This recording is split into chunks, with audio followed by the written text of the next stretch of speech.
So it's been about 2 months since the release of the Samsung Galaxy S20 Ultra 5G, and there was so much hype surrounding this device, from the 108 megapixel camera to the 120 hertz display, the 5,000 milliamp hour battery, and so on. And now that the dust has settled a little bit and we've seen a few other flagships released, I'm going to share with you what I believe are the most important pros and cons of the Samsung Galaxy S20 Ultra 5G.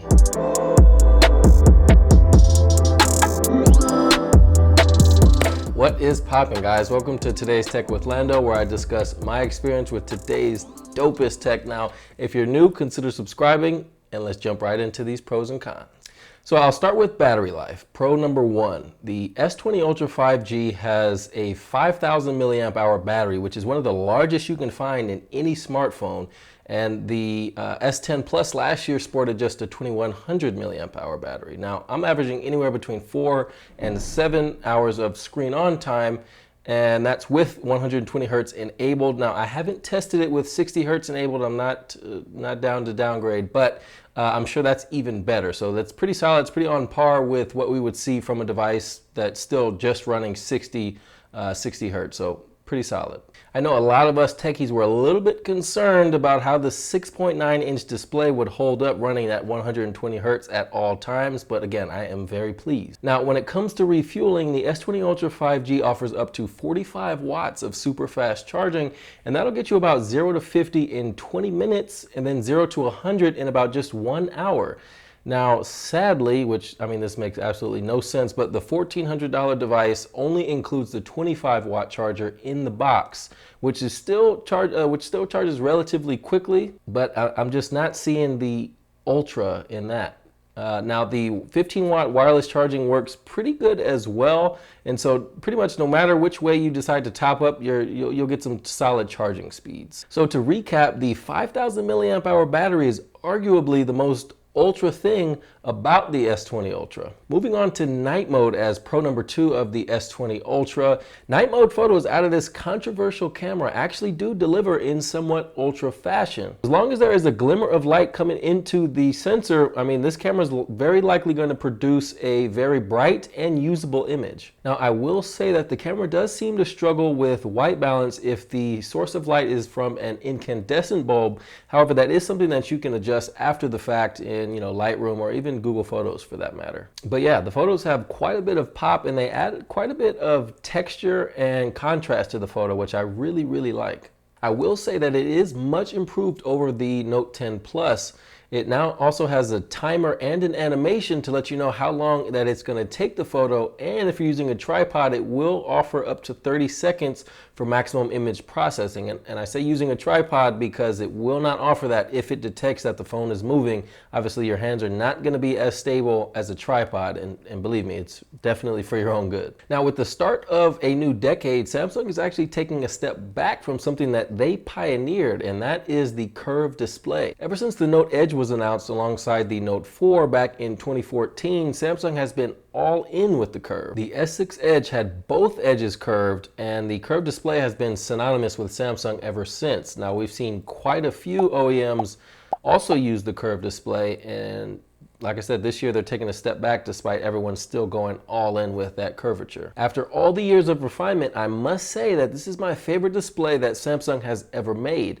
The hole punch is a lot smaller this time around, and it's really easy to forget that it's there.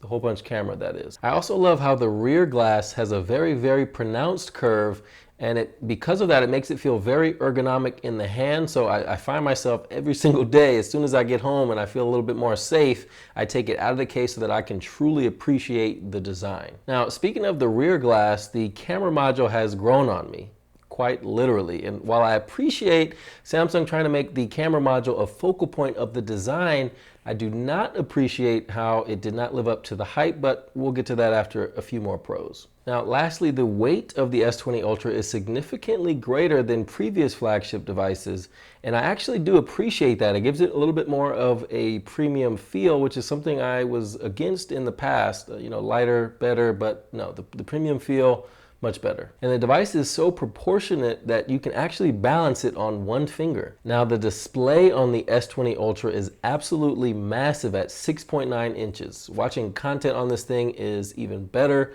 with its HDR10 Plus support and its maximum display brightness of over 1300 nits. And for everyday tasks such as scrolling through your Twitter feed or tapping on icons, the 120 Hz refresh rate along with the 240 Hz touch sampling is so smooth that you will never want to settle for anything less after using this device. And the responsiveness and snappy feel of the S20 Ultra is in part due to the very, very optimized Pro number 505 One UI 2.1. Now, I'm sure you all have heard of the woes of the old TouchWiz, which is the previous user experience on Samsung devices, but we have seen some great strides with the advent of One UI, and One UI 2.1 takes that even further.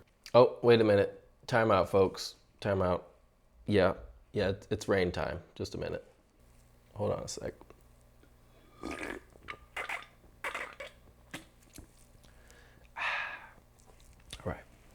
Now, Samsung seems to have paid much greater attention to the animations, which they seem a lot cleaner, more thoughtful, and a little bit less haphazard. It just seems like it's been exceptionally optimized for the 120 Hz refresh rate and the 240 Hz touch sampling, and I really appreciate that. It makes the display that much better. And Samsung has done a great job with the dark mode craze. As an early adopter before Android itself, pretty much every stock app has a dark mode, and that can be scheduled based on the sunset and sunrise or just by a time frame that you set. But I mean, let's be honest, I know all of us are using dark mode 24/7, myself included. Let me know in the comments below if that includes you. Now, if you haven't tried Bixby Routines simply because it has the name Bixby in it, you're a fool and you're absolutely missing out. Bixby Routine allows you to set up a sequence of events based on the if this then that format.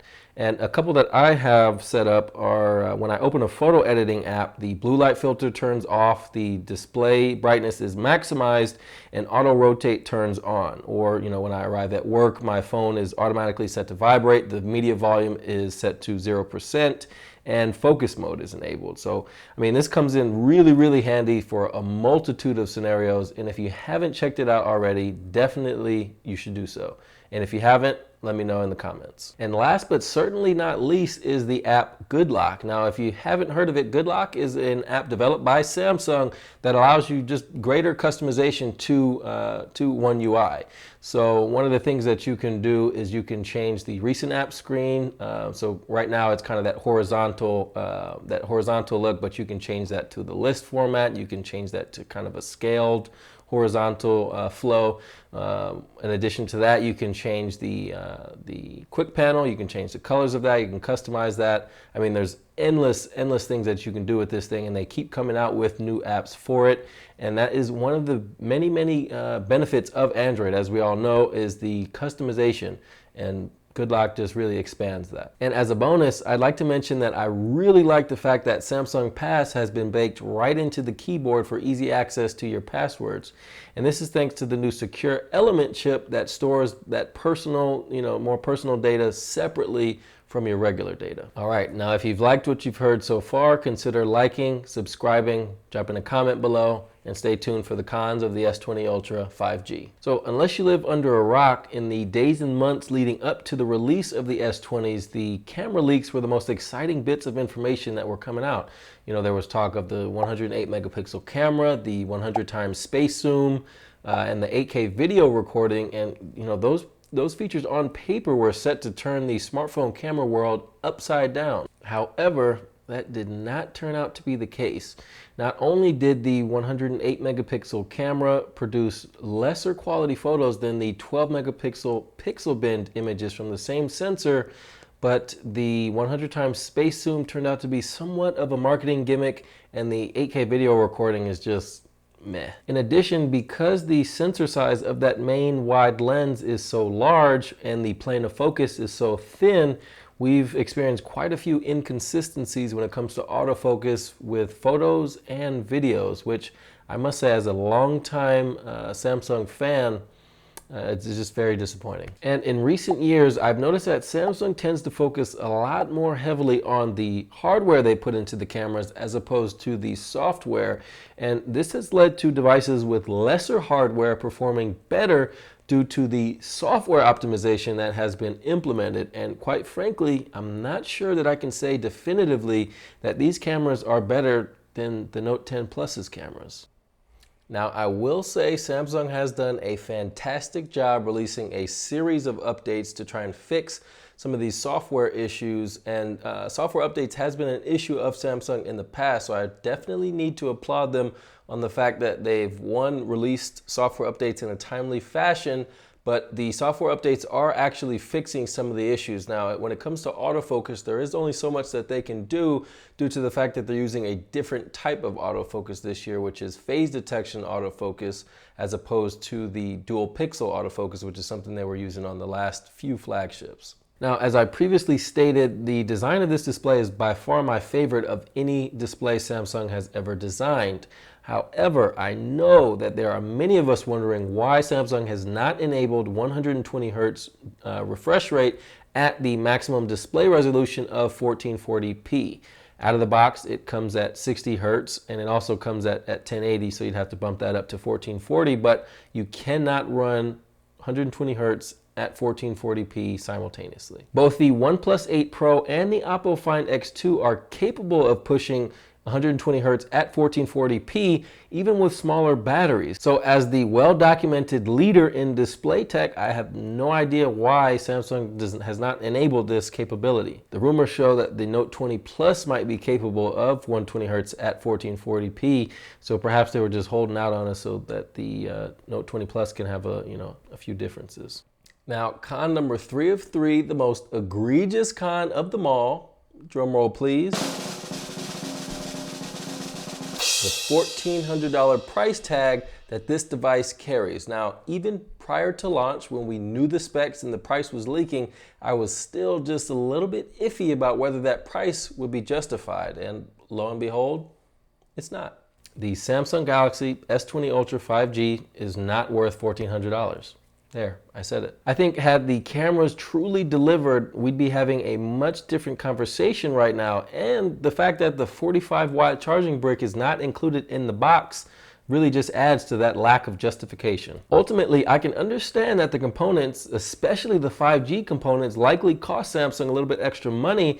It's just kind of sad that the experience of the S20 Ultra does not equate to the price of the S20 Ultra. Now, as a very loyal Samsung fan, having purchased 14 total flagships from Samsung, the latest has disappointed me the most. But the same way they were able to bounce back after the Note 7 and Galaxy Fold debacle, I believe they will learn from their mistakes and bounce back even stronger, hopefully starting with the Note 20s. Alrighty guys, thank you all for watching. Make sure to leave a comment with your thoughts, drop a like as well, and hit that subscribe button. But most importantly, hit the bell so you can be notified when I upload more videos discussing my experience with today's dopest tech. That's all for now, guys. Peace and love.